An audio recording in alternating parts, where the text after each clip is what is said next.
YouTube Ozick in the Goat House is back, and today we're going over my top defensive rookie of the year candidates for the upcoming 2022 NFL season. We did the same video for the offensive rookie of the year candidates. We take a look at the odds too. I like some of the odds on some of these prospects now, rookies. If you're looking to place bets on them, we have top candidates and then some sneaky ones, some really good odds. It might be wild if they win, but I think they have a shot. We're going to break that down. We did the same thing again for the offensive side.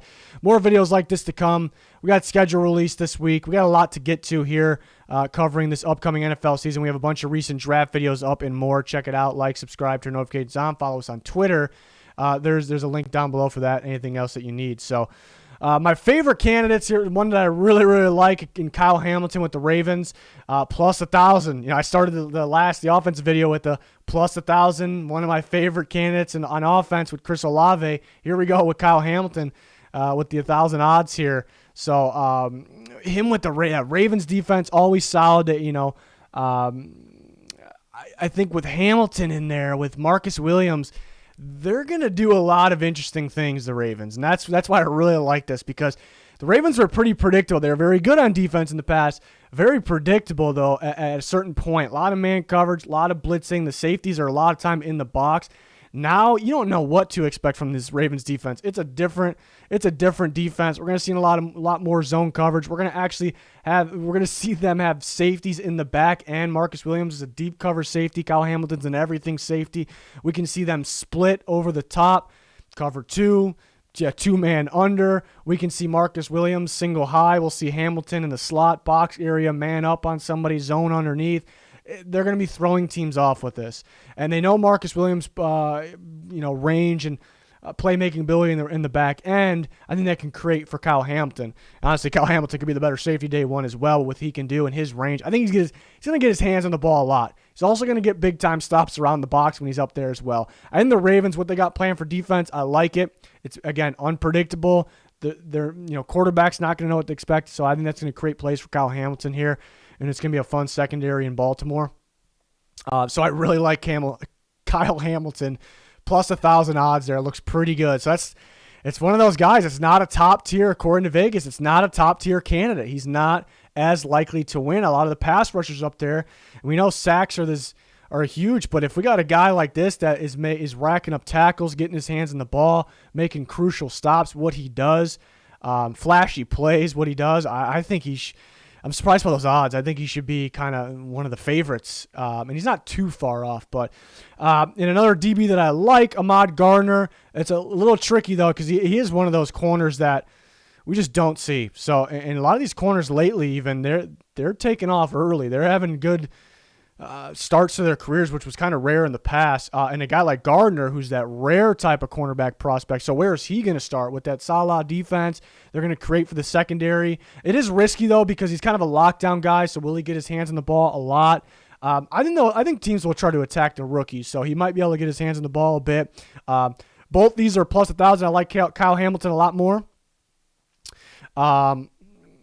So that's why I love him. But Gardner's a solid option as well from the secondary here with the Jets, who have a lot of solid rookies. Devin Lloyd I like a lot too, plus 900 here. Maybe I like him and Hamilton are kind of my favorites here because they're gonna do a bit of everything. Like I said, Hamilton, we're gonna catch him picking the ball off. We're gonna catch him making big time stops, maybe forcing fumbles, racking up tackles. Devin Lloyd, we're gonna see him get sack production. We're going to see him get the tackles. We're going to see him get interceptions too. We're going to see him get his hands in the ball because he's very good in coverage.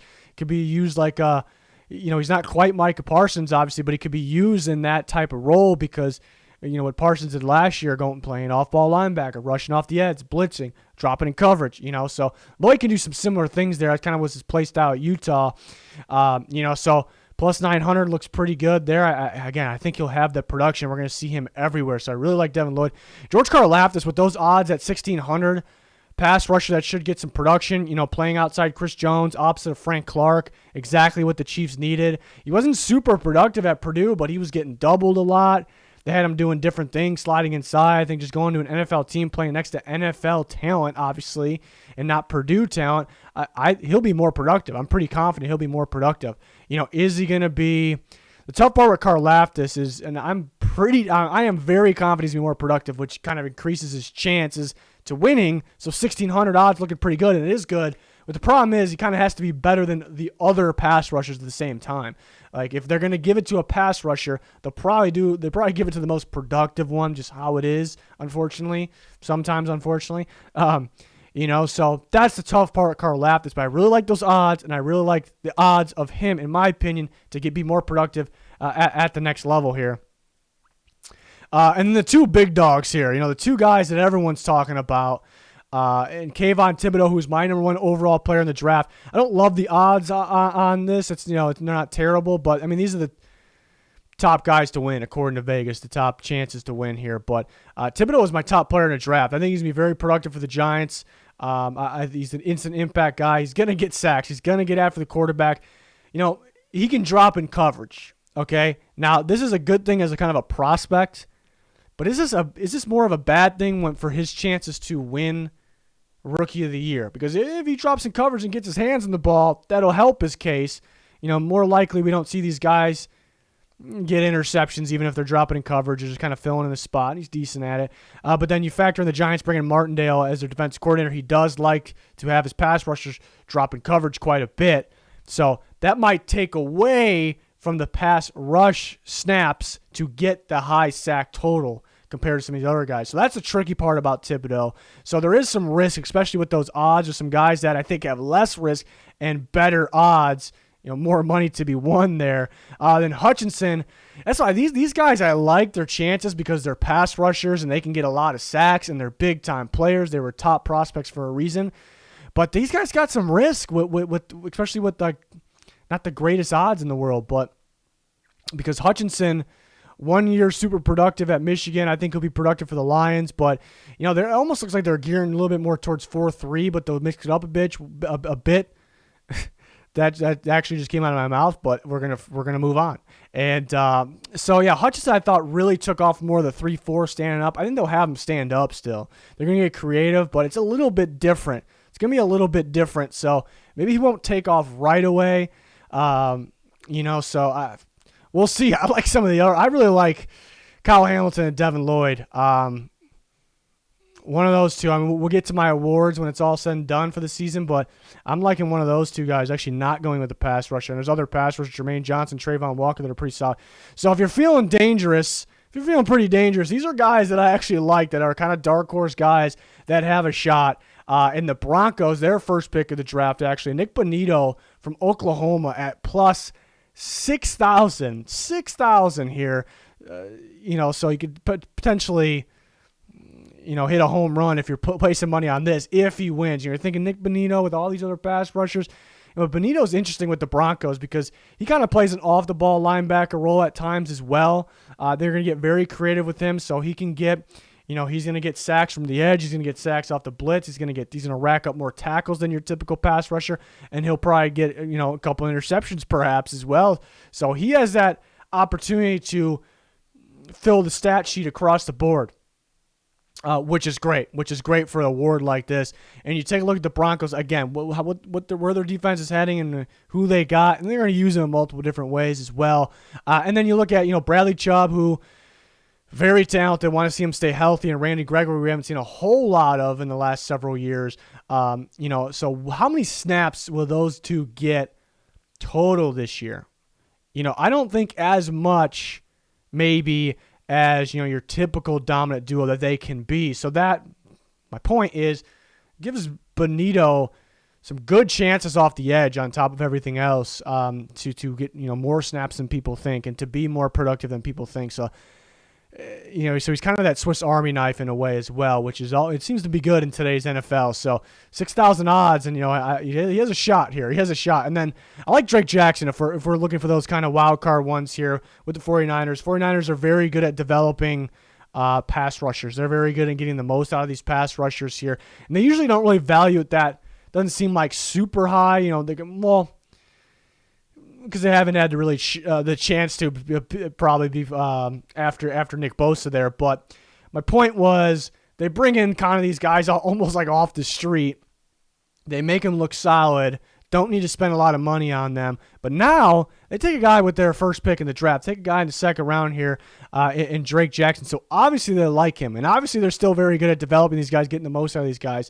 So he's going to play a lot opposite of Nick Bosa. And I think he'll be pretty productive. I think he'll be productive for them because it's the 49ers and they know how to do it out there. So plus 3,500 looks pretty good. So I think that's kind of another dark horse one. But Bonino at 6,000 and again, being used in multiple ways, could have that crazy stat line, that crazy stat sheet where it might be appealing enough. But and we did this for offense as well, and we had some wild cards there that I really like. But you guys voted. You guys voted for offense. We went over this in the offensive video, offensive rookie of the year video. The same thing for defense. On Twitter, you see at GoDustNFL, we always are doing things like this. You guys vote for the season, who will win each division, who will win each round of the playoffs. We'll make a video out of that, so that'll happen closer to the season, so things like that. But we had a bunch of polls here, and you guys voted for Aiden Hutchinson over Kyle Hamilton, Derek Stingley, Devontae Wyatt. Hutchinson wins that one pretty easily. I like that Kyle Hamilton for the potentially winning it there. Thibodeau over Gardner, McDuffie. McDuffie's a sneaky one as well. Maybe getting his hands on the ball a bit. But Thibodeau won that one pretty easy. Walker over Walker, Hill, and Karlaftis. And then Jermaine Johnson over Devin Lloyd. I like Devin Lloyd a lot. Jordan Davis. Kyrie Lim could be a sneaky one too because, maybe they'll try to pick on that side because you got Tre'Davious White. You got to watch out for the safeties over the top. So Elam you might get picked on a bit, but he can get his hands on the ball a bit maybe. So you guys voted for Jermaine Johnson there. And then the final poll was all pass rushers here, and Aiden Hutchinson won it there, which I think most people's favorites are those two top pass rushers, which, they'll rack up the sacks, and that might do it. But I'm kind of looking at the unique type players. Devin Lloyd's going to rack up a bit of everything. Kyle Hamilton's going to rack up a bit of everything. Kind of these guys that could be used in several different ways because it seems like those types of players, and the example last year, Micah Parsons, those types of players are kind of taking over today's NFL, or they're kind of more present. In the past, it was like the most versatile guys.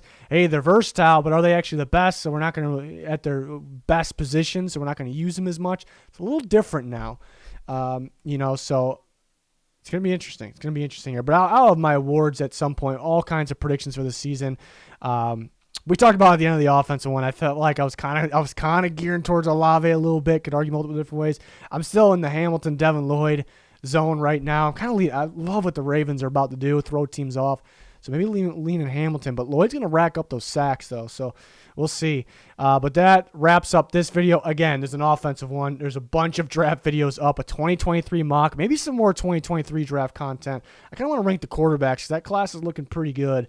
So more of that type of content, more season predictions, schedule release right around the corner. So can't wait to cover all that. So and we'll do our record predictions eventually here. So join us, like, subscribe, turn notifications on, follow us on Twitter, link down below. That is going to do it for this one though. Thanks for watching. Goodbye.